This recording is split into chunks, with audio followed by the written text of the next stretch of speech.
Hello, everybody. In the last few weeks, I set out a simple principle. Congress should not go home for vacation until it finds a way to avoid hitting 160 million Americans with a tax hike on January 1st. Extending the payroll tax cut that shows up in people's paychecks every week is an idea that I proposed in September as part of the American Jobs Act. At a time when so many Americans are working harder and harder just to keep up, the extra $1,000 or so that the average family would get from this tax cut makes a real difference when you're trying to buy groceries or pay the bills, make a mortgage, or make a repair. And all kinds of independent economists agree.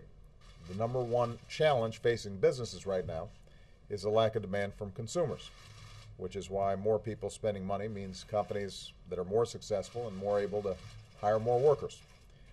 Today, Congress has finally agreed to extend this middle-class tax cut into next year. And they've also agreed to another part of my jobs plan, extending unemployment insurance for millions of Americans who are out there trying as hard as they can to find a job. This is spending money that also benefits families and businesses and the entire economy. And it's a lifeline that would have been lost for more than 2.5 million people in the first 2 months of next year if Congress had not acted. So I'm very pleased to see the work that the Senate has done. While this agreement is for 2 months, it is my expectation.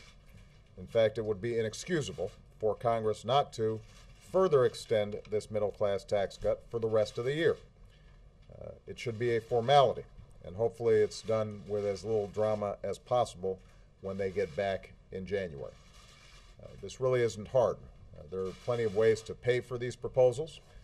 This is a way to boost the economy that has been supported by these very same Democrats and Republicans in the past. It is something that economists believe will assure that the economy and the recovery is on a more stable footing than it otherwise would be. And my preference, and the preference of most Americans, is that we ask the wealthiest few Americans to pay their fair share and corporations to do without special taxpayer subsidies to cover some of the costs. But I think that it's important for us to get it done. We've got a lot more work to do for the people who sent us here. But today I'm glad that both parties in Congress came together, and I want to thank them for ensuring that as we head into the holidays, folks at home don't have to worry about their taxes going up. So I had a chance to talk to Senator Reid and Senator McConnell. I thank them for their cooperation on this issue. I'm looking forward to the House moving forward and getting this done when they get back on Monday. And hopefully we're going to be able to make sure that when everybody gets back next year, we extend this further all the way to the end of the year. All right. Thank you very much, everybody.